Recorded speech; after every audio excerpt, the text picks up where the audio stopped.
SSC GD 2026 எக்ஸாமுக்காக ஜிகேல ஒரு crash course பார்த்துட்டு இருக்கோம். இதுல இதுவரைக்கும் 4 வீடியோஸ் வந்து போட்டிருந்தோம். இப்ப பார்க்க போறது 5வது வீடியோ. இதுல என்ன டாபிக் நம்ம பார்க்க போறோம்னா, கம்ப்ளீட்டா பயாலஜிய கொஸ்டின்ஸ் வச்சு என்ன பண்ண போறோம்னா ரிவிஷன் பண்ண போறோம். முதல்ல பயாலஜில எத்தனை விதமான டாபிக் வந்து பேசிக்கா நம்ம லேர்ன் பண்ணிருப்போம்னா, இந்த 10 டாபிக் தான். இதை எதை வச்சு நான் சொல்றேன்னா, ஸ்கூல் புக். நீங்க எஸ்எஸ்சி எக்ஸாம் அப்படின்னு வந்துட்டாவே அவன் சயின்ஸை பொறுத்ததுக்கு எதுல இருந்து கொஸ்டின்ஸ் கேட்பானா, என்சிஆர்டி ஸ்கூல் புக்கு தான். ஸோ என்சிஆர்டில என்ன இருக்கோ அதை வச்சு தான் வந்து கேட்கனால அதுல இருக்கிற டாபிக் தான் அந்த இதெல்லாம் சொல்லியிருக்காங்க. மொத்தம் 10 டாபிக் வந்து பயாலஜில இருக்கும். இதுல எந்த டாபிக்ல அதிகமான கொஸ்டின்ஸ் கேட்கறாங்க நீங்க தெரிஞ்சுக்கணும்னா, இந்த வீடியோட எண்டு முடியும் போது ஒவ்வொரு கொஸ்டினும் நான் சொல்லும் போது இந்த டாபிக்னு சொல்லுவேன். ஸோ ஃபைனலா பார்க்கும்போது இந்த டாபிக்ல கேட்டிருக்காங்க, இது எல்லாத்தையும் நல்லா ரிவிஷன் பண்ணுங்கன்னு சொல்லுவேன். அதுக்கு ஏத்தாப்புல என்ன பண்ணிக்கணும்னா நீங்க வந்து ரிவிஷன் பண்ணிக்கணும். இந்த மாதிரி லேர்ன் பண்றதுக்கு ரொம்பவே வந்து யூஸ்ஃபுல்லா இருக்கும். நீங்க ஐடியா பிடிச்சிக்கலாம். என்ன மாதிரி எஸ்எஸ்சி ஜிடில ஒரு பயாலஜில கொஸ்டின்ஸ் கேட்பாங்கன்னு சொல்லிட்டு அதுக்கு ஏத்தாப்புல தெரிஞ்சு ப்ரிப்பேர் பண்ணும்போது கொஸ்டினோட லெவல் தெரிஞ்சு உங்களால ஈஸியா கிராக் பண்ண முடியும். ஸோ ட்ரஸ்ட் மீ, இந்த வேல ப்ரிப்பேர் பண்றது ரொம்பவே யூஸ்ஃபுல்லா இருக்கும். சரி, இப்போ நம்ம ஸ்ட்ரைட்டா வந்து கொஸ்டின்ஸ் வந்து ஸ்டார்ட் பண்ணிடலாம். How does flexibility of the cell membrane help living organism? Cell செவ்வின் நெகிழ்வுத்தன்மை உயிரினங்களுக்கு எவ்வாறு உதவுகிறது? எல்லா கொஸ்டினுமே எந்த டேட்ல கொஸ்டின் கேட்டாங்கன்னு சொல்லிடுவேன். இது எதுக்காகனா, நம்ம ஒன்று ரிவிஷன் பண்றோம்னா ஜிடில கேட்ட ப்ரீவியஸ் கொஸ்டின் ரிவிஷன் பண்ணும் போதுதான் கொஸ்டினோட ஸ்டாண்டர்ட் தெரிஞ்சுக்கணும். அதுக்காக ரொம்ப வந்து 4 வருஷம் 5 வருஷத்துக்கு முன்னாடி கொஸ்டின்லாம் பார்க்க கூடாது. ஏன்னா இந்த இடத்துல வந்து இயர் ஆன் இயர் கொஸ்டினோட வந்து பேட்டர்ன் சேஞ்ச் பண்ணிட்டு இருக்காங்க. லெவல் வந்து மாறிக்கிட்டு இருக்கு. ஸோ அதனால போன வருஷத்தோட நீங்க பார்க்கும்போது என்னன்னா, ஓகே என்ன பேட்டர்ன்ல வரும், என்ன மாதிரி கொஸ்டின்ஸ் கேட்கறாங்க, கொஸ்டின் ட்விஸ்டடா இருக்கா இல்ல சிம்பிளா இருக்கான்னு சொல்லிட்டு அதுக்கேத்தாப்புல அண்டர்ஸ்டாண்ட் பண்ணிட்டு ஃபண்டமெண்டல் என்ன பண்ணிக்கலாம்னா ரிவிஷன் பண்ணிக்கலாம். நம்ம பார்க்க போற எல்லா கொஸ்டினுமே வந்து ஜிடில கேட்டதா இருக்கும். உங்களால ஈஸியா என்ன பண்ண முடியும்னா கனெக்ட் பண்ண முடியும். சரி, இப்ப இது என்ன டாபிக் அப்படின்னு கேட்டீங்கன்னா, நல்லா கவனிங்க. செல்ல பத்தி தானே பேசுறாங்க. ஸோ அப்ப என்னன்னா இது வந்து செல் டாபிக். ஸோ செல் டாபிக் பேசிக்கா என்ன பண்ணிருக்கணும், நம்ம வந்து லேர்ன் பண்ணிருக்கணும். ஸோ செல்லுனா என்ன, செல்லோட காம்போனன்ட்ஸ்னா என்ன, செல் சம்பந்தப்பட்ட சில இம்பார்ட்டன்ஸ்லாம் இருக்கும். அது எல்லாமே தெரிஞ்சிருந்தா இந்த மாதிரி கொஸ்டின்ஸ் வந்து ஈஸி தான். ஸோ இது செல் மெம்மரைன் அப்படின்னு சொல்றாங்க. செல்லோட சவ்வு ரேட்டா, அந்த செல் சவ்வு செல்லுக்கு எப்படி ஹெல்ப்ஃபுல்லா இருக்கும், அதான் வந்து கேள்வியும். நல்லா கவனிங்க. நான் பேசிக்கா உங்களுக்கு ஃபண்டமெண்டல் கிளாஸஸ் ஸ்கூல் புக்ல என்ன இருக்கோ அதை வச்சு தான் வந்து எடுத்திருந்தேன். அதோட ஸ்லைடு தான் இந்த இடத்துல மென்ஷன் பண்ணியிருக்கேன். செல்லோட சவ்வுல முக்கியமான இதோட ஒர்க் என்ன சொல்லுவாங்கன்னா, இங்க இருக்கு பாருங்க. passage of the substance in and out of the cell, providing protection and maintaining செல்லோட integrity. தமிழ்லயும் பாருங்க. இது செல்லுக்கு உள்ளேயும் வெளியேயும் பொருட்களை செல்வதை கட்டுப்படுத்துகிறது, பாதுகாப்பை வழங்குகிறது மற்றும் செல் ஒருமைப்பாட்டை பராமரிக்கிறது. அந்த உள்ளேயும் வெளியவும் பொருட்கள் செல்வதற்கு அனுமதிக்கிற ஒரு செக்யூரிட்டி கார்டு மாதிரி இருக்கு, ரைட்டா? அப்ப என்ன ஆகும் அப்படின்னு பாத்தீங்கன்னா, ஒரு பெரிய பொருள் வந்து உள்ள வருதுன்னா அதுக்கு ஏத்தாப்புல வந்து என்னன்னா அலோ பண்ணும். அதே இது என்ன, ஒரு சின்ன பொருள், சரி நான் உங்களுக்கு புரியறதுக்காக சொல்றேன், ரைட்டா? இது நம்மளால வந்து என்னன்னா யோசிக்க முடியாது, கண்ணாலையும் பார்க்க முடியாது, ஏன்னா செல் லெவல்ல இருக்கிறது. ஜஸ்ட் கான்செப்ட் புரியறதுக்காக சொல்றேன். ஏதாவது சப்ஸ்டன்ஸ் உள்ள வருதுன்னா அதை அலோ பண்றதுக்கும், சப்ஸ்டன்ஸ் வந்து ஏதாவது வேஸ்ட் மெட்டீரியல் வெளியே போறதுக்கும் எது கண்ட்ரோல் பண்ணும் அப்படின்னு பாத்தீங்கன்னா அந்த செல் மெம்பரேன். அப்ப என்ன சொல்லிக்கலாம் அப்படின்னு பார்த்தீங்கன்னு வச்சுக்கலாம். நல்லா கவனிங்களேன். இது பொல்யூஷன்ல இருந்து ப்ரொடெக்ட் பண்ணதுன்னா அதெல்லாம் கிடையாது. ஸ்ட்ரக்சரை இதான் டிஃபைன் பண்ணுதுன்னா அப்படிலாம் கிடையாது. ஃபுட்டை அப்சர்வ் பண்ணுது அப்படின்னு கேட்டீங்கன்னா, எஸ். அப்சர்வ் த ஃபுட் வந்து ரொம்ப ரொம்ப இம்பார்ட்டன்ட் இது ப்ளே பண்ண செல் மெம்பரேன். ஏன்னா இது உள்ள போறதுக்கும் வெளியே போறதுக்கும் இதானே ஹெல்ப் பண்ணுது. ஸோ அதனால என்ன அப்படின்னு பார்த்தீங்கன்னா, செல்லுக்கு தேவையான ஏதோ ஒரு பொருள் வந்துச்சு அப்படின்னு பார்த்தீங்கன்னா அதை உள்ள அலோவ் பண்றதுக்கான ஃபர்ஸ்ட் ஏரியாவே, ஃபர்ஸ்ட் வந்து லைன் ஆஃப் ஒர்க்கே வந்து இந்த செல் மெம்பரேன். அதனால இந்த கொஸ்டினுக்கு ஆன்சர் என்ன வரும்னா இதா வரும். 4வது பாருங்களேன், கிவ்ஸ் லாங் லைஃப். செல்லுக்கு வந்து செல் மெமரின் தான் லாங் லைஃப்லாம் வந்து கொடுக்காது. ஜஸ்ட் பேசிக்ஸ் தான். நான் எதுக்காக சொல்றேன்னா, ஃபண்டமெண்டலோட அப்படியே வந்து என்ன பண்ணுங்கன்னா ரிவைஸ் பண்ணிட்டே வாங்க. இப்போ நீங்க வந்து ஆல்ரெடி ப்ரிப்பேர் பண்ணியிருப்பீங்க. ஸோ செல்லோட டாபிக் ப்ரிப்பேர் பண்ணீங்கன்னா அந்த இடத்துல செல் மெமரின் லேர்ன் பண்ணியிருப்பீங்களா? ஸோ அது ஒரு வாட்டி என்ன பண்ண ரீக்ரியேட் பண்ணுங்க. ஓகே, செல் மெமரியை நம்ம பார்த்தோம். அது சம்பந்தப்பட்ட ஏதாவது ஒரு கான்செப்ட் இருக்கும், செல் இருக்கும். பேசிக்கா வந்து என்ன அப்படின்னு பார்த்தீங்கன்னா, ப்ரோகிரியாட்டிக் செல்னா என்ன, யூகிரியாட்டிக் செல்னா என்ன, இது எல்லாமே லேர்ன் பண்ணியிருப்போம். ஒரு வாட்டி என்ன பண்ணுங்கன்னா ரீக்ரியேட் பண்ணுங்க. எதுக்காக சொல்லணும், ஒரு டாபிக் ஒரு கொஸ்டின்ஸ் பார்க்கும்போது அப்படியே அந்த எல்லா டாபிக்கையும் வந்துடுனா அப்படியே பார்த்து வச்சுட்டோன்னு வச்சுக்கலாம். ஒரு வாட்டி என்ன ரிவிஷன் பண்ண மாதிரி இருக்கும்ல, அதனாலதான் சொல்றேன். சரி, நெக்ஸ்ட் போலாம். இப்ப அடுத்த கொஸ்டின்ஸ் பாக்குறதுக்கு முன்னாடி இப்ப பாக்குற கிளாஸுக்கான பிடிஎஃப் வந்து நம்மளோட ஆப்ல வந்து கொடுத்துறேன். ஆப்புக்கான லிங்க் இந்த வீடியோட டிஸ்கிரிப்ஷன்ல இருக்கு. ஒன்ஸ் ஆப்பை இன்ஸ்டால் பண்ணி இந்த இடத்துல 3 கோடு இருக்கும். இந்த 3 கோடை கிளிக் பண்ணினா ஃப்ரீ மெட்டீரியல் வரும். இதை கிளிக் பண்ணுங்க, டாக்குமெண்ட்ஸ் இருக்கும். இந்த இடத்துல எஸ்எஸ்சி, ஜிடி, ஜிகே அப்படின்னு சொல்லிட்டு வந்து ஒரு ஃபோல்டர் இருக்கும். அந்த ஃபோல்டர்ல என்னன்னா நான் கொடுத்துருக்கேன். ஆல்ரெடி மேத்துக்கான ஒரு சீரியஸ் கம்ப்ளீட் பண்ணிட்டோம். இப்போ வந்து ஜிகேக்கான சீரியஸ் வந்து போயிட்டு இருக்கு. சரி, ரெண்டாவது கொஸ்டின்ஸ் வந்து போலாம். Basal bodies and centrioles shows nearly the same fine structure. Which one of the following statement set them apart from each other? Basal பாடிகள் மற்றும் சென்ட்ரியோல்கள் ஒரே மாதிரியான நுண்ணமைப்பை காட்டுகின்றன. அவற்றை வேறுபடுத்தும் சரியான கூற்று எது? இது என்னன்னா, செல்லோட காம்பனன்ட், செல் பகுதியில ஒண்ணு வந்து சென்ட்ரியோல்ஸ், இன்னொன்னு பேசல் பாடி. ரெண்டும் பார்க்கறதுக்கு ஒரே மாதிரி இருக்கும், பட் சின்னதா ஒரு டிஃபரன்ஸ் இருக்கும். அது என்ன டிஃபரன்ஸ் அதான் கேட்டிருக்காங்க. நல்லா கவனிங்க. சென்ட்ரோசோம் இல்ல சென்ட்ரியோல்ஸ், இதோட முக்கியமான வேலை என்னன்னா ஸ்டோரேஜ் அப்படின்னு சொல்லுவாங்க. ஸோ செல்லுல வந்து ஏதாவது ஸ்டோரேஜ் பார்த்தோம் அப்படின்னா அது வந்து சென்ட்ரியோல்ஸ் அப்படின்னு சொல்றது.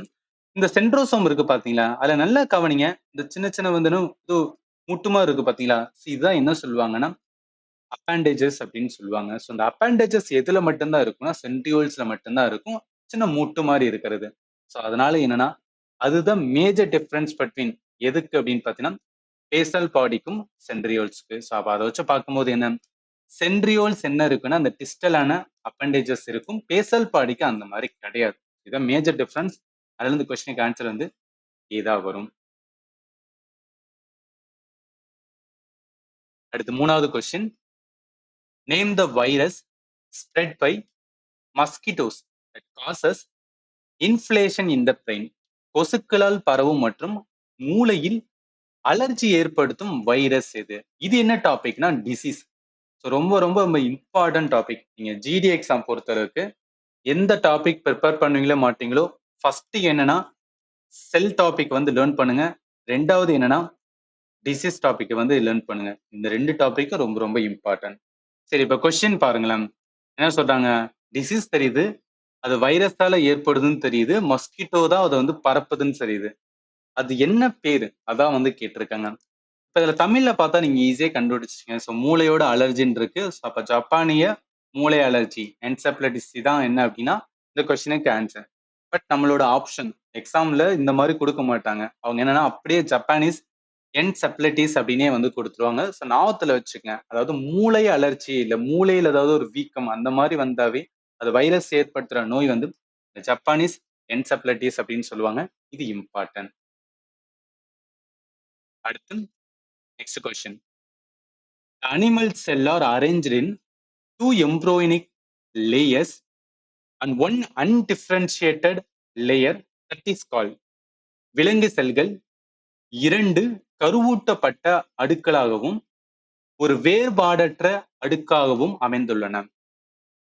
அந்த வேறுபாடற்ற அடுக்கு டேஸ் என அழைக்கப்படுகிறது.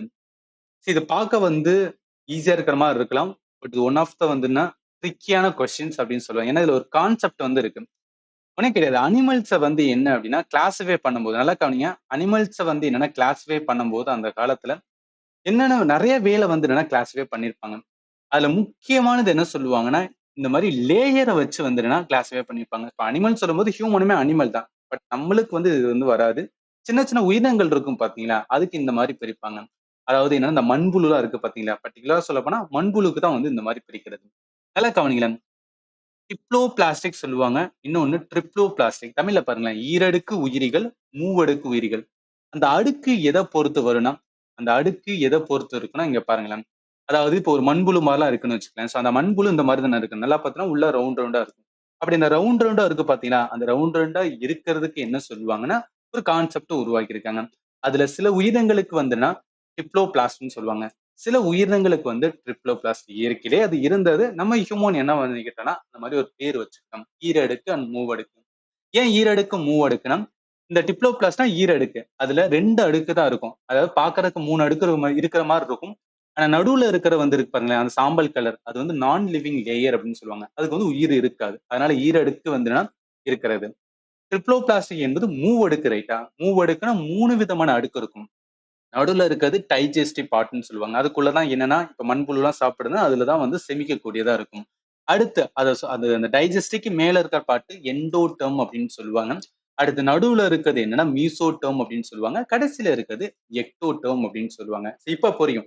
என்ன டிப்ளோபிளாஸ்டிக் இல்ல ட்ரிப்ளோபிளாஸ்டிக் இல்ல லேயர் அப்படின்னு சொல்றாங்கன்னா, இதுதான் கான்செப்ட். இந்த மாதிரிலாம் வந்து லேயர் இருக்கிற இததான் என்ன சொல்லுவாங்கன்னா கோலம் அப்படின்னு சொல்லுவாங்க. உடற்குழி அப்படின்னு சொல்றது. இந்த மாதிரி உயிரினங்கள் எல்லாத்துக்கும் என்னன்னா, இந்த மாதிரி ஒரு உடற்குழி இருக்கும். அந்த உடற்குழி நிறைய லேயர்ஸ் இருக்கும். அந்த லேயர்ஸ்ல டிஃபரன்ஸ் இருக்கு. அந்த டிஃபரன்ஸ் வந்து 2 டிஃபரன்ஸ் தான் அந்த மேஜர் டிஃபரன்ஸ். ஒண்ணு டிப்ளோ, இன்னொன்னு ட்ரிப்ளோ. இப்ப அவங்க கேள்வி என்ன கேட்டிருக்கான்னு வாங்களேன். இது வந்து கான்செப்ட் உங்களுக்கு புரிஞ்சுக்கணும் அதுக்காக சொல்றேன். என்ன சொல்லலாம் லேயர்ன்னு சொல்றான். ஸோ லேயருக்கு அன்டிஃபரன்ஷியேட்டட் ஒன்னான அன்டிஃபரன்ஷியேட்டட் லேயர் அப்படின்னு சொல்றாங்களா? அந்த வேறுபாடற்ற அடுக்குக்கு என்ன பேரு சொல்லுவாங்கன்னா மெசோக்லியா அப்படின்னு சொல்லுவாங்க. இங்கேயுமே நான் குடுத்திருக்கேன். நீங்க பார்த்தாவே தெரியும். Undifferentiated layer. So undifferentiated layer known as mesoglea அப்படின்னு சொல்றது. அதனால இந்த கொஸ்டினுக்கு ஆன்சர் என்ன வரும்னா, ஏ தான் வரும்.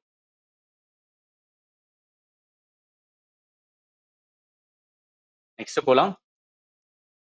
Select the correct option about typhoid fever in human beings. So இது என்ன அப்படின்னா டிசீஸ் தான். அகைன் டிசீஸ்ல தான் கொஸ்டின்ஸ் எடுத்திருக்காங்க. மனிதர்களின் டைபாய்டு காய்ச்சல் தொடர்பான சரியான விருப்பத்தை தேர்ந்தெடுக்கும். இந்த கொஸ்டின் பார்க்க தான் வந்து 4 ஸ்டேட்மெண்ட் பெருசா இருக்கிற மாதிரி இருக்கும். பட் இது வந்து ஈஸியா ஒரு க்ளூவை கொடுத்துருக்காங்க. இங்க பாருங்களேன். Streptococcus pneumoniae is a pathogenic bacterium which causes typhoid. Streptococcus pneumonia. Actually அது பேர்ல இருக்கு பாருங்க. நிமோனியா இருக்கு பாத்தீங்களா? நிமோனியா ஒரு டிசீஸ். அந்த நிமோனியானே இருக்கு. அவன் கேட்கறது டைஃபாய்டு. அப்ப என்ன? இது வந்து நிமோனியா காஸ் பண்ணக்கூடியது. இது எல்லாமே நான் கிளாஸ் எடுக்கும்போது சொல்லியிருப்பேன். இங்க பாருங்க. நிமோனியா இருக்கு. நிமோனியாவை காஸ் பண்ணக்கூடியதா வந்து ஸ்ட்ரெப்டோகாக்கஸ் நிமோனியே அப்படின்னு சொல்லுவாங்க. அது ஒரு பாக்டீரியா தான். அவன் கேள்வி டைஃபாய்டு கேட்டிருக்கான். அப்ப இதுதான் தப்பா இருக்கு ரைட். அவன் கேட்டது கரெக்ட் ஆப்ஷன் எது வரும்னு கேட்டிருக்கான். அப்ப டெஃபினட்டா என்ன ஃபர்ஸ்ட் ஸ்டேட்மெண்ட் வரக்கூடாது. ஃபர்ஸ்ட் ஸ்டேட்மெண்ட் வரக்கூடாதுன்னு பாத்தீங்கன்னு வச்சுக்கலாம். இது போயிரும், இது போயிரும், இது போயிரும். ஒண்ணே ஒண்ணுதான் இருக்கும். ஆப்ஷன் ஏ தான். இது எதுக்கு இந்த மாதிரி சொல்றேன்னா, நம்ம லேர்ன் பண்ணது எல்லாமே என்ன பண்ண மாட்டாங்கன்னா, எக்ஸாம்ல கேட்க மாட்டாங்க. ஏதாவது ஒரு பாயிண்ட் இருக்கும். அந்த பாயிண்ட வச்சு எலிமினேட் பண்ணி என்ன பண்ணணும் நம்ம ஆன்சர் பண்ணும். அதனாலதான் இந்த மாதிரி சொல்றேன். அப்ப என்ன ஒரு ஸ்டேட்மெண்ட் நம்மளுக்கு கரெக்டா இது வரவே வராது அப்படின்னு கண்டுபிடிச்சாவே ஆன்சர் கொண்டு வந்துடலாம். மிச்சம் கரெக்ட் தான். டைபாய்டு ஃபீவர் என்னன்னா வைரல் டெஸ்ட் மூலம் வந்து கன்ஃபார்ம் பண்ணுவாங்க. அடுத்து இது குடலை வந்து அஃபெக்ட் பண்ணும். ஆனா துளைப்படுதல்லாம் வந்து படாது. ஸோ துளைப்படுதல்லாம் வந்து என்ன அப்படின்னு பாத்தீங்கன்னா, ஏதாவது இந்த சின்ன சின்ன புழு சொல்லுவாங்க பாத்தீங்களா? வயித்துக்குள்ள புழு இருக்கும்லாம் சொல்லுவாங்க பாத்தீங்களா? அதனால வராது. டைஃபாய்டுனால என்ன அந்த மாதிரி பிரச்சனை வராது. டைஃபாய்டு வந்து ஒரு ஃபீவர். உடம்பு ஃபுல்லா வந்து வலி இருக்கிற மாதிரி வந்து ஃபீலா இருக்கும். ஸோ அதனால என்னன்னா அந்த கொஸ்டின் கரெக்ட் ஆன்சர் வந்து ஏ தான் வரும். இப்ப டைஃபாய்டு எதனால வந்து உருவானா அதுவும் பாக்டீரியா தான். அது சாலமன்ல டைஃபி அப்படின்னு சொல்லுவாங்க. ஸோ சாலமன்ல டைஃபி அப்படின்னு சொல்லிட்டு ஒரு பாக்டீரியா இருக்கு. அதனால வரும். சரி. நெக்ஸ்ட் போலாம். அடுத்த question. Select the incorrect statement of the following. Fat is consider as a good source of energy during exercise and வந்து காம்படிஷன்ஸ். நல்லா கவனிங்க. எப்போது என்ன அப்படின்னு பார்த்தீங்கன்னா அந்த source of energy primary source of energy நம்ம உடம்புக்கு எது கொடுக்கும்னா கார்போஹைட்ரேட் தான் வந்து கொடுக்கும். இது என்ன டாபிக் அப்படின்னு கேட்டீங்கன்னா விட்டமின்ஸ் டாபிக் வரும். ஸோ விட்டமின்ஸ் அதே மாதிரி வந்து நியூட்ரிஷன்ஸ் அப்படின்னு சொல்லிட்டு நியூட்ரிஷன் சொல்லிட்டு ஒரு டாபிக் இருக்கும். அதில் நம்ம லேர்ன் பண்ணுவோம். அதாவது கார்போஹைட்ரேட்டு ஃபேட்ஸ் இந்த மாதிரி எல்லாத்தையும் டீட்டெயிலாக லேர்ன் பண்ணியிருப்போம். அதில் தான் எப்போதும் ஞாபகத்தில் வச்சுக்க வேண்டியது கார்போஹைட்ரேட் தான் மெயின் சோர்ஸ் ஆஃப் எனர்ஜின்னு சொல்லுவாங்க. எதை விட அப்படின்னு பார்த்தீங்கன்னா ஃபேட்டை விட. ஃபேட் என்பதுன்னா கொழுப்பு. அந்த கொழுப்புல என்ன இருக்குன்னா நிறைய எனர்ஜி ஸ்டோர் ஆயிருக்கும். பட் அதுதான் வந்து குட் சோர்ஸ் ஆஃப் எனர்ஜினா அப்படிலாம் கிடையாது. கார்போஹைட்ரேட் தான் குட் சோர்ஸ் ஆஃப் எனர்ஜி. அவன் கேட்கறது இன்கரெக்ட் தானே கேட்டிருக்கான். அப்போ ஃபர்ஸ்ட் ஸ்டேட்மெண்ட் இன்கரெக்டா தானே இருக்கு. அதனால இந்த கொஸ்டினுக்கு ஆன்சர் வந்து ஏதா வரும். மிச்சது எல்லாமே கரெக்ட்னா எஸ் கரெக்ட். விட்டமின் வந்து ஏஇசி ஆக்டசம் ஆன்டி ஆக்சிடன்ட் சொல்லுவாங்க. இது கரெக்ட் தான்.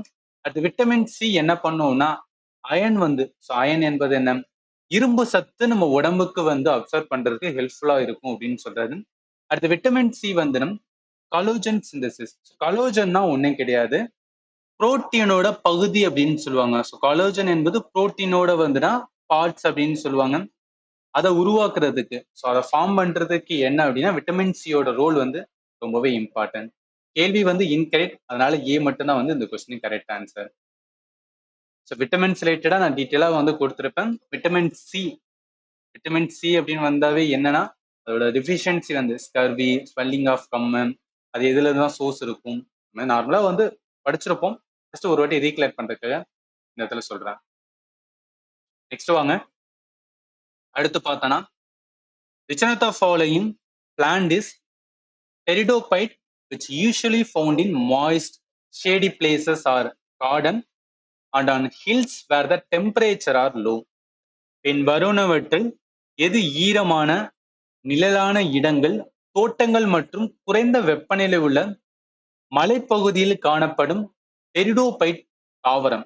சிம்பிளா சொல்ல போனா டெரிடோபைட் என்ன அப்படின்னு பார்த்தீங்கன்னு வச்சுக்கலாம், பிளான்டோட கிளாசிபிகேஷன்ஸ். இது என்ன டாபிக்னா பிளான்ட். பிளான்ட் கிங்டம் அப்படின்னு சொல்லிட்டு ஒரு டாபிக் இருக்கும், அதுல நம்ம லேர்ன் பண்ணுவோம். பிளான்ட் வந்து நிறைய வந்து டிவைட் பண்ணுவாங்க, அதுல ஒண்ணு வந்து டெரிடோபைட். அந்த டெரிடோபைட்டுக்கு ஒரு பெஸ்ட் எக்ஸாம்பிள் என்ன, அதுதான் வந்து கேட்குறாங்க. டெரிடோபைட்னா இந்த மாதிரி தான் சின்ன சின்ன இதா வந்துன்னா வளரும் பாத்தீங்கன்னா, அதுதான் வந்து டெரிடோபைட் அப்படின்னு சொல்லுவோம். இதுக்கு ஒரு பெஸ்ட் எக்ஸாம்பிள் என்ன சொல்லுவாங்கன்னா ஃபோன் வந்து சொல்லுவாங்க. ஃபோன் வந்து என்னன்னா பெஸ்ட் எக்ஸாம்பிள். ஸோ அப்போ அதை வச்சு பார்க்கும்போது என்ன ஃபோன்ஸ்கள் தான் என்ன அப்படின்னு பார்த்தீங்கன்னா இந்த கொஸ்டின் கரெக்ட் ஆன்சர். டைரக்டா டெரிடோபைட்னா என்ன பிளான்டோட கிங்டத்துல ஒரு கிளாசிபிகேஷன், அதுல வந்து சில எக்ஸாம்பிள் வந்து லேர்ன் பண்ணியிருந்தேன்னா இந்த கொஸ்டின் ஆன்சர் பண்ணிடலாம்.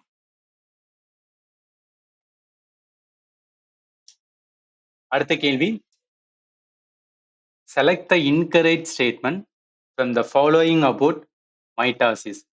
மைட்டாசிஸ் குறித்து பின்வரும் கூற்றுகளில் தவறான கூற்றை தேர்ந்தெடுக்கவும்.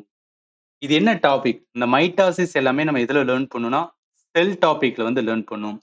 அதாவது செல்லோட டிவிஷன் இருக்கும் பாத்தீங்களா, செல்லு டிவைட் ஆகுறத வந்து ரெண்டா பிரிப்பாங்க. ஒன்னு மைட்டாசிஸ் அப்படின்னு சொல்லுவாங்க, இன்னொன்னு மியாசிஸ் அப்படின்னு சொல்லுவாங்க. மைட்டாசிஸ்னா ஏ செக்ஷுவல் ரீப்ரொடக்ஷன், மியாசிஸ்னா செக்ஷுவல் ரீப்ரொடக்ஷன். என்ன ஷார்ட்கட்னா இந்த இடத்துல மியாசிஸ்ல மீன் இருக்கா, எம்மீன் இருக்கா, எம்மீனா என்ன, நம்ம மீ அப்படின்னு அர்த்தம், ரைட்டா? அப்ப நம்மனா ஹியூமன் வரும்போது என்ன செக்ஷுவல் ரீப்ரொடக்ஷன். சும்மா எதுக்காக சொல்ல வரேன் அப்படின்னா இதெல்லாம் மேபி வந்து கேட்பாங்க. நம்ம எக்ஸாம் ஹால்ல இருக்கும்போது தான் கன்ஃபியூஷனா வரும். மியாசிஸ்னா செக்ஷுவலா இல்ல ஏ செக்ஷுவலான்னு குழப்பம் வரும். அந்த குழப்பம் வரக்கூடாதுன்னா இந்த மாதிரி சின்ன சின்ன ஷார்ட்கட் தெரிஞ்சுக்கிட்டா நல்லது. அதனாலதான் ஏதாவது ஒண்ணு தெரிஞ்சா போதும், இன்னொன்னு என்ன பண்ணிடலாம், எலிமினேட் பண்ணி கொண்டு வந்துடலாம். சரி, இப்ப என்னன்னா மைட்டாசிஸ் இருக்கு பாருங்களா, ஏ செக்ஷுவல் ரீப்ரொடக்ஷன். இது பிளான்ட், அனிமல் எல்லாத்துலயுமே வந்து நடக்கிறது. இப்ப நம்மளோட வந்து உடம்புல இருக்கிற செல்கள் எல்லாமே எப்படி டிவைட் ஆகும்னா பேஸ்ட் ஆன் என்னன்னா இந்த ஏ செக்ஷுவல் ரீப்ரொடக்ஷன். இதுல ஒரு செல்லு டிவைட் ஆகுதுன்னு வச்சுக்கலாம். ஏ செக்ஷுவல்ல எப்படி ஒரு செல்லு டிவைட் ஆனா ரெண்டா டிவைட் ஆகி போகும்னு சொல்லுவாங்க. அதாவது ஒண்ணு கிடையாது, ஒரு செல்ல எத்தனை குரோமோசோம் இருக்கும், 23 பேர் இருக்கும், ரைட்டா? 23 பேர்னா 46 குரோமோசோம் இருக்கும். அந்த 46 என்ன இங்க தனி செல்லா வரும்போது இதுக்கும் 46 வரும், இதுக்கும் 46. அப்ப என்ன மீனிங்னா இப்படி ரெண்டா பிரியும் போது, அதாவது ஒரிஜினலா ஒரு செல்லு என்ன இருந்துச்சோ அதே மாதிரிதான் என்னன்னா இன்னொரு செல் வந்து வரும்னு சொல்லுவாங்க. இது எதுக்காக சொல்றேன்னா சில பிளான்ட்ல எல்லாம் வந்து நல்லா கவனிங்க, சில பிளான்ட்லாம் இருக்கு பாத்தீங்களா, சில பிளான்ட்ல ஏசெக்சுவல் ரீப்ரொடக்ஷன் நடக்கும். கம்ப்ளீட்டா அந்த பிளான்டே என்ன ஆகும் அப்படின்னா தனியா வந்து உருவாகும். அப்படி நடக்கும்போது ஏசெக்சுவல் நடக்கும்போது ஒரு பிளான்ட் எந்த மாதிரி இருக்கோ அப்படியே ஐடென்டிக்கலான என்ன அப்படின்னு பார்த்தீங்கன்னா சேம் பிளான் எல்லாமே ஒரே மாதிரியான பிளான்ட் வந்து வரும்னு சொல்லுவாங்க. எதுல பார்க்க முடியும்னா மைட்டாசிஸ்ல. மியாசிஸ் செக்ஷுவல் ரீப்ரொடக்ஷன் நம்ம ஹியூமன் எடுத்துக்கிறோம். செக்ஷுவல் ரீப்ரொடக்ஷன் பொறுத்தளவுக்கு என்ன அப்படின்னு பார்த்தீங்கன்னா, அதாவது ஒரு செல் இருக்கு. ஸோ அந்த செல்ல என்ன பேரண்ட், ரைட்டா? ஸோ பேரண்ட் செல் எடுத்துக்கலாம். ஸோ பேரண்ட் செல் பொறுத்தளவுக்கு என்ன ஆகும் அப்படின்னா 46 குரோமோசோம். அதுல என்ன அப்படின்னு பார்த்தீங்கன்னா நல்லா கவனிங்க, பேரண்டோட இதுல பொறுத்தளவுக்கு 46னா என்ன, மேலோடது அதே மாதிரி ஃபீமேல் வந்து 46, ரைட்டா? ஃபீமேல்ல இருந்து 46. இந்த 46ல 47 23 சேர்ந்து தான் என்ன ஆகும் அப்படின்னு பார்த்தீங்கன்னா ஒரு பேபியா வந்து ஃபார்ம் ஆகுறது. அந்த செல் ஒரு செல்லு தான் என்னன்னா கம்ப்ளீட்டா வந்து பேபியா ஃபார்ம் ஆகுறது. பட் அது ஃபார்ம் ஆகுறதுக்கு முன்னாடினா 4ஆ உடையும்னு சொல்லுவாங்க. 4 பார்ட்டா உடையும். 23, 23, இங்கிட்டு ஒரு 23, இங்கிட்டு ஒரு 23. இதுதான் ஃபைனலா என்ன ஆகும் அப்படின்னு பார்த்தா 2 இத எடுத்து 46. அது மேலா இருந்துச்சுன்னா அது ஜீனோட வேரியேஷன் பொறுத்து வரும். ரொம்ப டெப்த் போக வேணாம். நீங்க என்ன தெரிஞ்சுக்கணும், மைட்டாசிஸ் என்பது ஏசெக்சுவல். ஏசெக்சுவல் என்னன்னா ஐடென்டிக்கலா இருக்கும். மியாசிஸ் பொறுத்தளவுக்கு செக்சுவல். செக்சுவலா தான் என்னன்னா பேபியோட ஃபார்மேஷன் எல்லாமே இருக்கிறது. ஸோ அதை வச்சு பார்க்கும்போது இந்த கொஸ்டின்ஸ் வாங்க.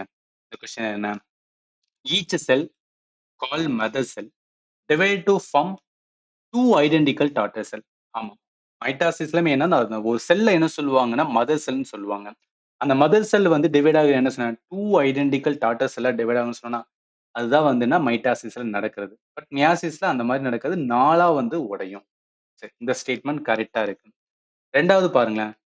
Daughter cell have half the number of chromosome as mother cell. கிடையாது. ஆக்சுவலி என்னன்னா, நம்மளுக்கு செக்சுவல் ரீப்ரொடக்ஷன் பொறுத்தளவுக்கு ஹால்ஃப் வந்து கரெக்ட். ஆனா, மைட்டாசிஸ் இருக்குல்ல. சோ மைட்டாசிஸ்ல என்னன்னா, தனித்தனியா 2 உடையும்னு சொல்லுவாங்க. 2 ஐடென்டிக்கல் டாட்டர்ஸ்ன்னு சொல்றோம்.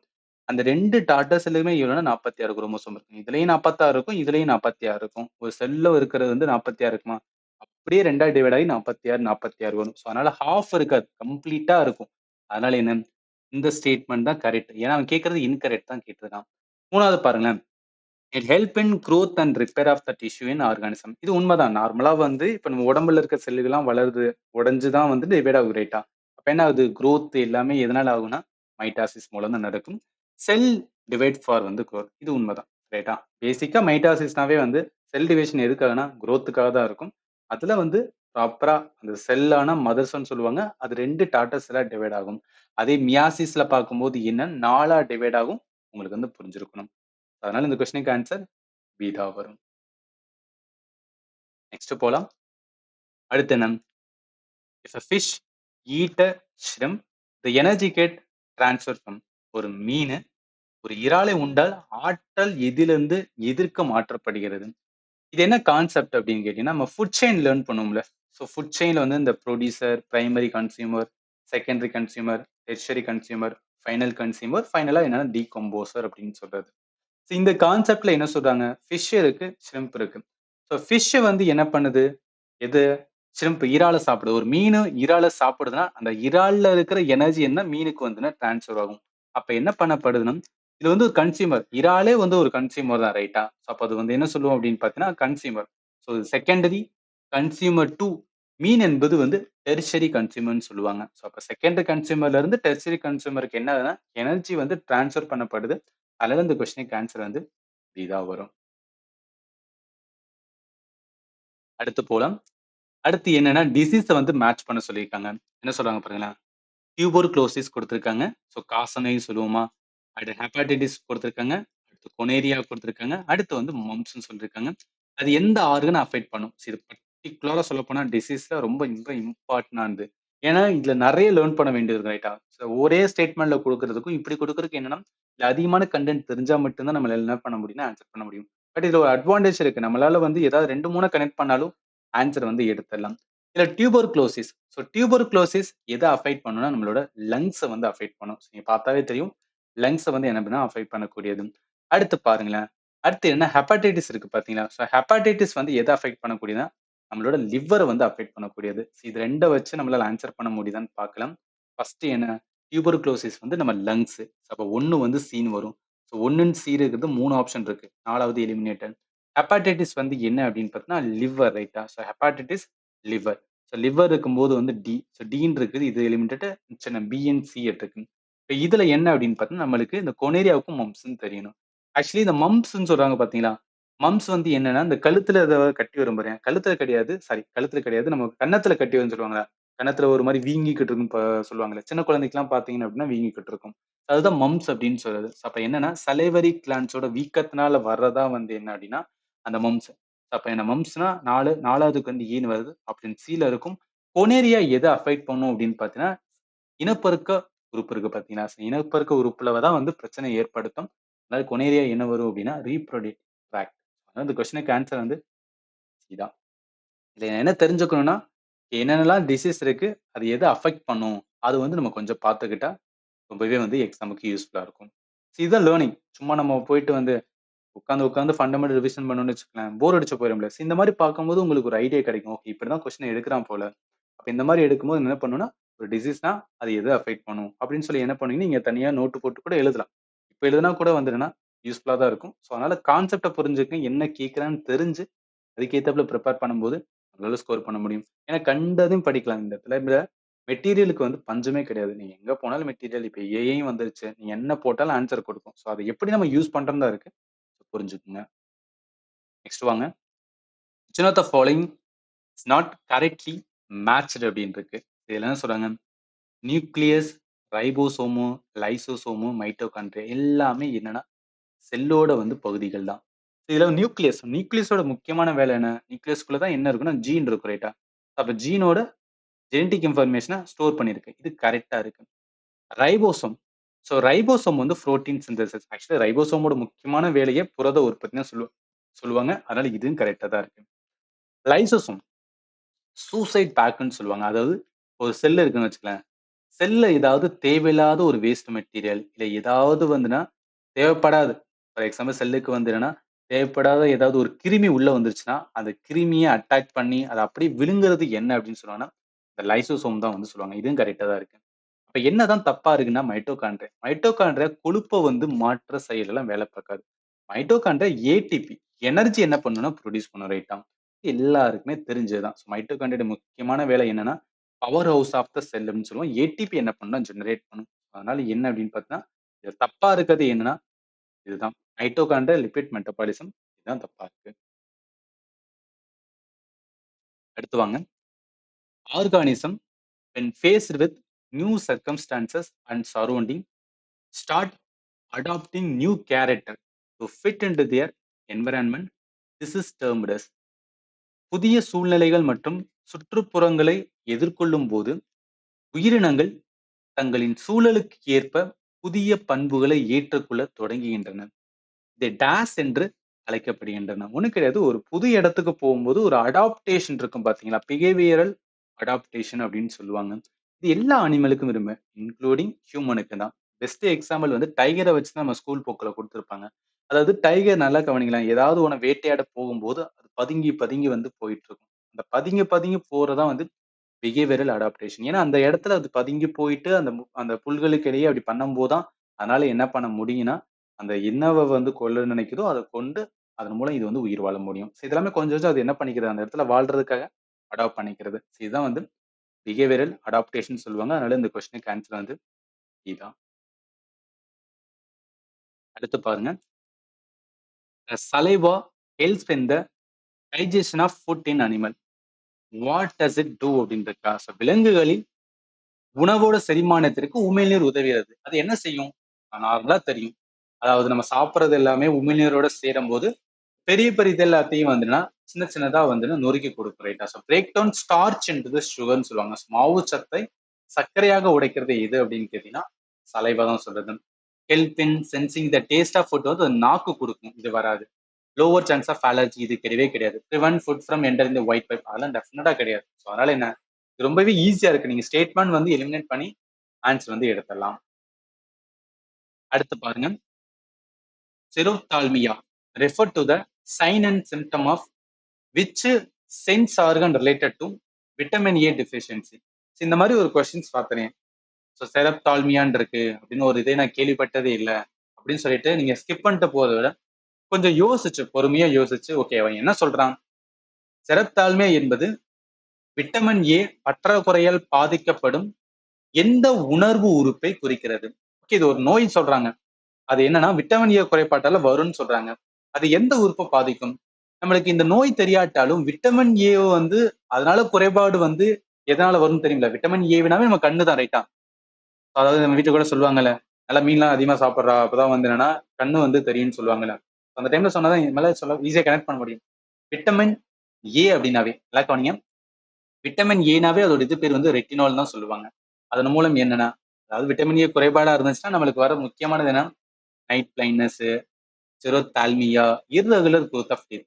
நம்மளுக்கு விட்டமின் ஏனாவே நீங்க மைண்ட்ல எதை வச்சுக்கணும்? மாலைக்கண் நோய் தான். ஸோ அப்ப கண்ணு சம்பந்தப்பட்ட குறைபாடு எதனால வரும்னா, விட்டமின் ஏ குறைபாட்டால் வரும்னு சொல்றாங்க. அப்ப அத வச்சு நம்ம கனெக்ட் பண்ணலாம்ல. விட்டமின் ஏன்னு இருக்கு. விட்டமின் ஏ குறைபாடுனாவே எதுதான் வரும்னா, கண்ணு தான் வரும். அப்ப கண்ணுன்னு வரும்போது இந்த கொஸ்டினுக்கு ஆன்சர் வந்து சி வரலாம்னு சொல்லிட்டு, நீ என்ன பண்ணலாம் அப்படின்னு பார்த்தீங்கன்னு வச்சுக்கலாம். லாஜிக்கலா கொண்டு வரலாம்.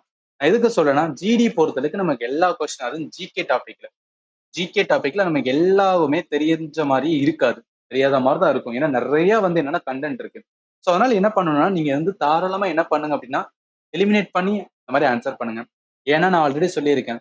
ஜிஇ பொறுத்தளவுக்கு ஒரு கொஸ்டினுக்கு கரெக்டா ஆன்சர் பண்ணா 2 மார்க், தப்பா ஆன்சர் பண்ணா 0.25 தான் போகும் ரைட்டா. ஸோ அப்ப 0.25 போகும்போது என்னன்னா நம்ம ஒரு ஒரு 3 கொஸ்டின்ஸ் ஆன்சர் பண்றோம். தெரியாத கொஸ்டின் ஒரு 3 கொஸ்டின் ஆன்சர் பண்றோம் லாஜிக்கலா. அது ஒரு கொஸ்டின் நல்லா கிடையாது, 2 கொஸ்டின் தப்பா இருக்கணும். 2 கொஸ்டின் தப்பா இருக்கணும், ஒரு கொஸ்டின் மட்டும் கரெக்டா இருக்கும். அப்போ ஒரு கொஸ்டின் கரெக்டா இருந்தா நமக்கு 2 மார்க் ஒரு ரைட்டா. 2 கொஸ்டின் தப்பா இருக்கும்போது என்ன 0.25 0.25 0.5 தான் போகும்.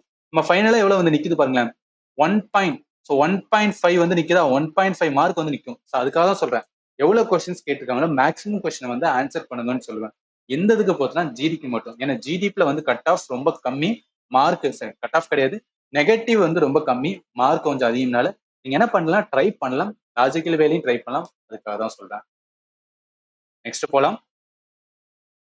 அடுத்து பாருங்க, which of the following plants can be made to climb walls using using special support? பின்வரும் தாவரங்களில் எது சிறப்பு ஆதரவை பயன்படுத்தி சுவரில் ஏற செய்யப்படலாம்? அதாவது ஏதோ ஒரு தாவரம் அது என்ன பண்ண ஸ்பெஷல் சப்போர்ட் மூலம் வந்து என்னன்னா அந்த வால்ல கிளைம் பண்ணி போற மாதிரி எந்த தாவரப்பா இருக்கும் அப்படின்னு கேக்குறாங்க. சன்ஃபிளவர் பிளான்ட், சூரியகாந்தி தாவரம் அதோட தனியா ஒரு செடி மாதிரி இருக்கும் லைட்டா. எலுமிச்சை வந்து என்ன அப்படின்னு பாத்தீங்கன்னா அது ஒரு மரம் மாதிரி தான், எலுமிச்சை ஒரு மரம் மாதிரி தான். ரோஜாவுமே என்ன அப்படின்னு பாத்தீங்கன்னா ஒரு செடி மாதிரி இருக்கும்.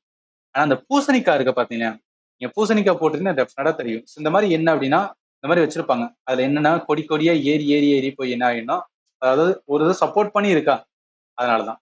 அப்ப என்ன பண்ணுது, ஒரு ஸ்பெஷல் சப்போர்ட் எப்போதுமே வந்துன்னா தேடுது ரைட்டா. அது எந்த தவறுனம் பம்கின், பூசணி. அதனால இந்த கொஸ்டினுக்கு ஆன்சர் வந்து டி தான் வரும். இது வந்து நம்மளுக்கு என்ன சொல்றது, இது ஃபண்டமெண்டலும் கிடையாது. நம்மளால என்ன அப்படின்னா நம்ம டெய்லி லைஃப்ல வச்சு வந்து ஆன்சர் பண்றதுதான். 15 கொஸ்டின்ஸ் வந்து ஜிடில கேட்ட கொஸ்டினா என்னால வந்து கொடுக்க முடிஞ்சது. உங்களுக்கு ஓரளவு வந்து ஐடியா கிடைச்சிருக்கும். ஓகே, செல்லுல இருந்து கொஸ்டின்ஸ் கேட்கறாங்க, பிளான் கிங்டத்துல இருந்து நல்லா கொஸ்டின்ஸ் கேட்கறாங்க. ஏன்னா பிளான் கிங்டத்துல கிளாசிபிகேஷன் தெரியணும். அதே மாதிரிதான் அனிமல் கிங்டமும், அதே மாதிரிதான் அனிமல் கிங்டமும், அதே மாதிரிதான் வந்து டிசீஸ். ஏன்னா டிசீஸ்ல இருந்து நிறைய கொஸ்டின்ஸ் பார்த்தோம். அதே மாதிரி நியூட்ரிஷன்ஸ், நியூட்ரிஷன் டெஃபிஷியன்சி அதுல ரிலேட்டடா பார்த்தோம். இந்த டாபிக் என்ன பண்ணுங்கன்னா நீங்க லாஸ்ட் போறதுக்கு முன்னாடி நல்லா ரிவிஷன் பண்ணுங்க. இதுல இருந்து கொஸ்டின்ஸ் வந்து நிறையவே எக்ஸ்பெக்ட் பண்ணலாம். அப்ப இதை வச்சு ஃபைனலா நம்ம சொல்லிக்கலாம்ல என்னென்ன டாபிக்னு. Cell important, classification of organism பெருசா கேட்கல, plant kingdom, animal kingdom, nutritions, health and disease. Reproduction important தான். ஸோ ரீப்ரொடக்ஷன் பொறுத்தளவுக்கு என்னன்னா நம்ம ஹியூமனோட ரீப்ரொடக்ஷன் மட்டும் கொஞ்சம் பார்த்துங்க. ஸோ ஹியூமனோட ரீப்ரொடக்ஷன் மட்டும் கொஞ்சம் பார்த்துங்க. அதுலயும் பர்டிகுலரா என்ன இருக்கும் அப்படின்னு பார்த்தீங்கன்னா ரீப்ரொடக்ஷனுக்கான வந்து என்னன்னா நிறைய வந்து என்னன்னா இந்த மெத்தட் சொல்லுவாங்க.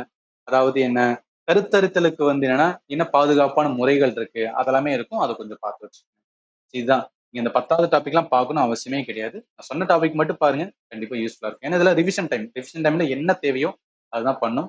அதனாலதான் சொல்றேன். இப்போ சப்போஸ் வந்து நீங்க ஃபண்டமெண்டல் கிளாஸஸ் நான் சொன்ன இதுல ஏதாவது நீங்க வந்து லேர்ன் பண்ணாம இருந்தீங்கன்னா எல்லா கிளாஸஸ்மே என்னன்னா நான் ஆப்ல தான் ப்ரொவைட் பண்ணியிருக்கேன். ஸோ லேர்ன் பண்ணுங்க. ட்ரஸ்ட் மீ, என்னோட கிளாஸஸ் வந்து ரொம்பவே ஒர்க்ஃபுல்லா இருக்கும். எக்ஸாக்ட்லி என்னன்னா ஸ்கூல் போக்கில் என்ன தேவையோ அதை தான் கொடுத்துருப்பேன். அது எக்ஸாமுக்கு அப்படியே வந்து ரிப்ளிகேட் ஆகும். அதனால நீங்க பார்த்துக்கலாம்.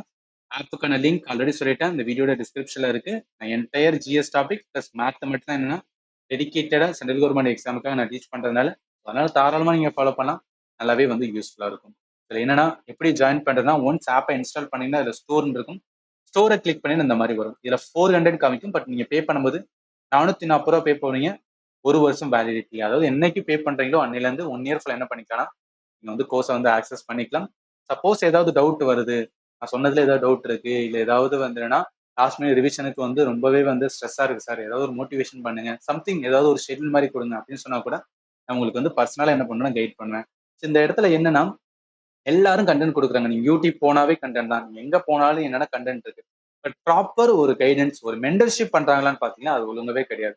வாங்க வந்து கிளாஸ் எடுங்க, ஜாயின் பண்ணுங்க, அப்படிதான். அதுக்கப்புறம் வந்து நம்ம கால் பண்ணாலும் மெசேஜ் பண்ணாலும் எந்த ஒரு ரிப்ளைமே வந்து பெரிய இன்ஸ்டியூட்ல பண்ண மாட்டாங்க. அதுதான் வந்து நான் பர்டிகுலரா பாக்குறது. அதனால என்னோட ஸ்டூடெண்ட்டுக்கு என்ன நீங்க வந்து என்னன்னா கேட்டாலும் நான் ப்ராப்பரா ஆன்சர் பண்ணுவேன். என்னோட ஃபோன் நம்பர் 7871385142. இந்த வீடியோட டிஸ்கிரிப்ஷன்ல என்னோட நம்பர் கொடுத்துருக்கேன். நீங்க வந்து பாத்துக்கலாம். என்ன டவுட் இருந்தாலும் கேளுங்க, கண்டிப்பா உங்களுக்கு என்ன பண்ணுவேன்னா ஆன்சர் பண்ணுவேன். இதோட என்ன அப்படின்னு பாத்தீங்கன்னா இந்த பயாலஜி முடிஞ்சது. இதுக்கு ஆல்ரெடி வந்து கெமிஸ்ட்ரி பார்த்தாச்சு. இன்னொன்று பிசிக்ஸ் மட்டும் இருக்கு. பிசிக்ஸ்ல ரொம்ப ரொம்ப கம்மியான கொஸ்டின் தான் வந்து கேட்டிருக்காங்க.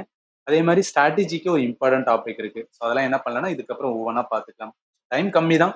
பட் இருந்தாலும் என்ன பண்ணுங்கன்னா லேர்ன் பண்ண பார்த்தீங்கன்னா லேர்ன் பண்ணுங்க. ஏன்னா நிறைய இன்ஸ்டியூட் என்ன சொல்லுவாங்கன்னா கடைசி ஒரு மாசம் வந்து எதுவும் புதுசா லேர்ன் பண்ணாதீங்க அப்படின்னு கூட சொல்லலாம். பட் எனக்கு தெரிஞ்ச என்ன சொல்லுவேன்னா நம்ம ஒண்ணுமே கொஞ்சம் லேர்ன் பண்ணாம இருக்கோம்னா கண்டிப்பா லேர்ன் பண்ணி தான் ஆகணும். நான் வந்து லேர்ன் பண்ணதை மட்டும் வச்சுதான் வந்து ஆன்சர் பண்ணுவேன் அப்படிலாம் கிடையாது. ஏன்னா அதிகமான கொஸ்டின்ஸ் உங்களை ஆன்சர் பண்ண சொல்றேன்.